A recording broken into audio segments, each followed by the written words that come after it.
Hi, so as promised, here's an update of this little Chinese Elm Tanuki that I started about 3 years ago.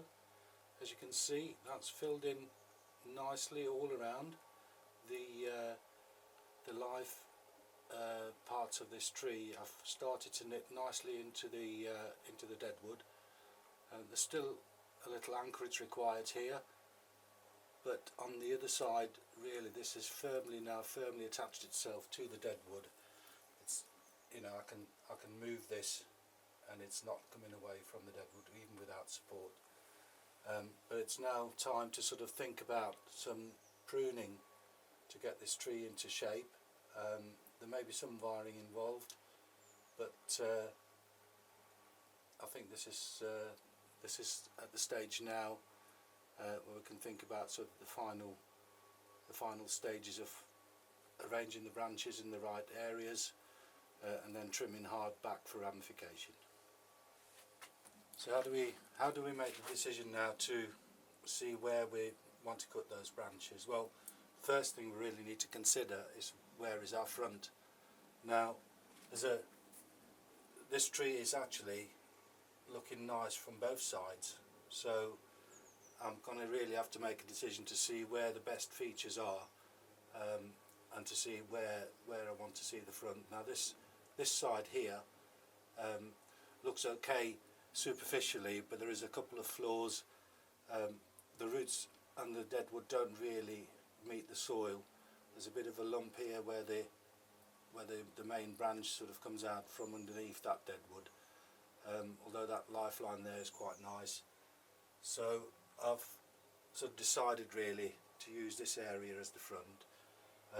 Two reasons: it's got a good flow of deadwood that shows through once these branches will be pruned, and also the apex is leaning slightly towards this side anyway, so that will help me in the final styling decision.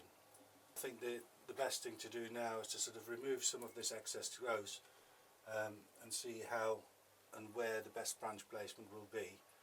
So there's some pieces that really have to come out. I mean, there's a branch that's growing straight up, so that will definitely have to come out. This one is very strong and coming across the trunk, so again this will be removed, and there's another strongly upward growing branch there. This is now getting quite strong, again that will be removed. Now I'm looking at directional pruning at this stage. I don't really want a branch to come forward from this area, so I'll tip it to a leaf that points backwards, which will give me more extension into sort of this sideward direction rather than coming across the front. Now while we're out there, there's another couple of small branches down here that really need to go. They will take no part in the further design, so I'll take those out. Again on this side, with the branch having reached the diameter that I want, I can really cut quite hard back. Again, anything that grows strongly upwards I will take out and then directionally prune to give me a good spread of branches as these new shoots develop. Anything overly heavy I will take out to give me a bit more refinement in there, and also anything that grows back in towards the tree has now been taken out. So as you see, that's tidied that bottom layer up quite nicely. So using that same principle, I shall go sort of through the tree now and remove these branches. Anything that's overly heavy, anything that's growing strongly upwards, and anything that I don't feel will be part of the final design will now be removed. Again, looking at directional pruning and making sure that anything that I want to extend, I leave a strong shoot. Anything that I really don't need, I will take back quite hard to start working on ramification.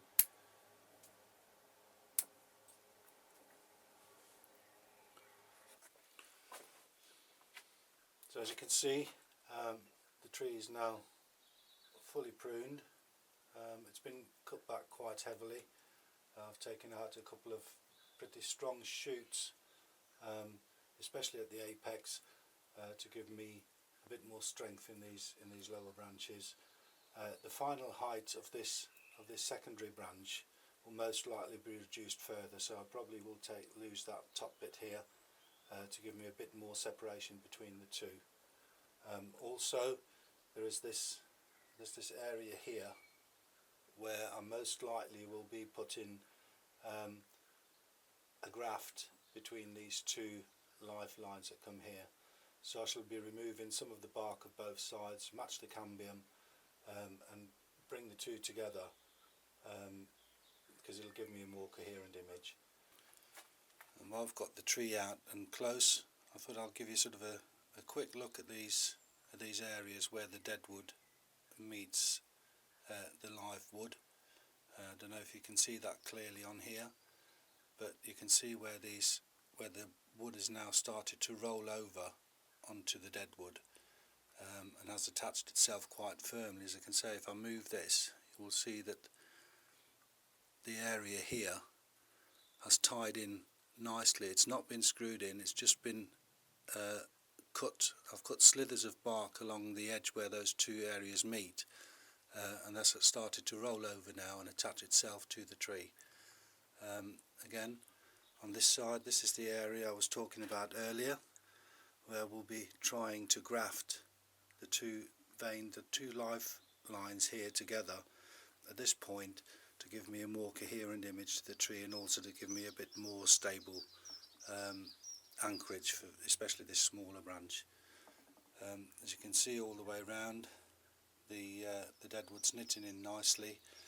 The actual deadwood in these areas will need a little bit more refinement. I'll do that at a later stage with a small Dremel tool, just to give me a little bit more definition on that. As I said, the main point now is to look at the ramification of the branches. There may be some wiring to just place those branches into the very sort of final positions. But again, for the rest of the year, this is probably going to just be let to grow and get clipped quite heavily. Any sort of new shoots will be pinched back quite heavily to get that density into the branches. So I hope you've enjoyed that, and I hope you take a bit of inspiration from this. You know, if you look at how this tree started in the beginning, it was really just a cutting and a little bit of deadwood. And I think give it another couple of years, it probably will make a showable bonsai. It'll never probably be a masterpiece, but it certainly will be nice to sit on a bench, and it's always a talking point. So thanks for watching, and we'll see you again. Bye.